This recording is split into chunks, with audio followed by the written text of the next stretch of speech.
Imagine a world where a powerful billionaire is dragged through the dirt and handed over to a poor widow to be punished. Do you know that this actually happened in India 800 years ago? Today we are anxious to have a safer and more lawful country. We look for solutions to the chaos around us, but in the 13th century Delhi already had a sultan who was the ultimate master of order. When he got into power, the city was in ruins, where rules are broken and the system feels unmanageable. He was a man who started as a slave and ended as a king. Under his rule, theft was non-existent, and even the most powerful governors lived in fear of abusing a servant.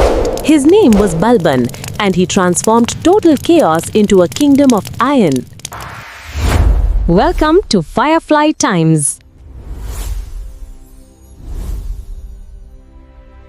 Balban was not a born prince. He started his life as a Turkic slave, captured by the Mongols, sold, and eventually found his way into the service of Sultan Iltutmish. He was a master strategist, a shrewd politician. He watched, he learned, he waited.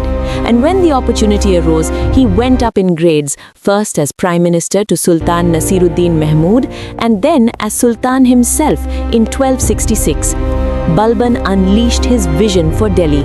And that vision was simple: absolute power, no exceptions.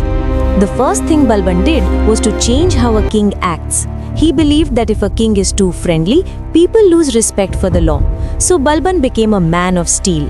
In his court, no one could joke or laugh. He even stopped drinking alcohol himself the moment he became king. He wanted everyone to know that being a sultan was a serious responsibility, not a party.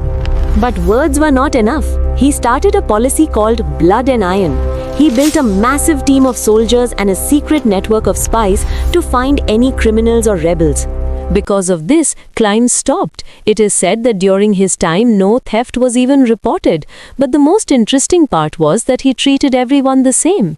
One day, the governor of Budaun, a very powerful man, was drunk and assaulted his servant. Balban didn't care that he was a governor. He ordered 500 lashes as punishment. The governor was beaten so badly that he died before the punishment even finished. Balban didn't just rely on rumors. He appointed official reporters to monitor every move of his governors.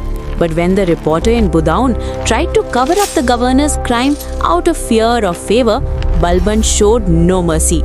He declared the silence just as guilty as the sin, and the reporter was given the exact same brutal punishment as the governor himself. Another governor in Awadh killed an old servant. Balban had him publicly whipped, and what he did next was very surprising. He dragged the governor to the feet of the servant's widow. He surrendered this powerful lord to the mercy of the grieving woman. He gave the woman the sword and gave the permission to punish the lord herself. For Balban, the life of a servant was just as valuable as the life of a noble. No one was above the law. He ruled for 20 years, and those 20 years people lived without fear. When we look at Balban's Delhi, it proves a powerful point. To make a country prosper, we need to have strict rules, zero tolerance for corruption, and the belief that the law must protect everyone equally. When a city is in ruins, whether from crime or from pollution, it takes an iron hand to bring back safety. So, what do you think? Tell me in the comments. If you enjoyed this story, hit that like button and subscribe to Firefly Times for more stories from our past.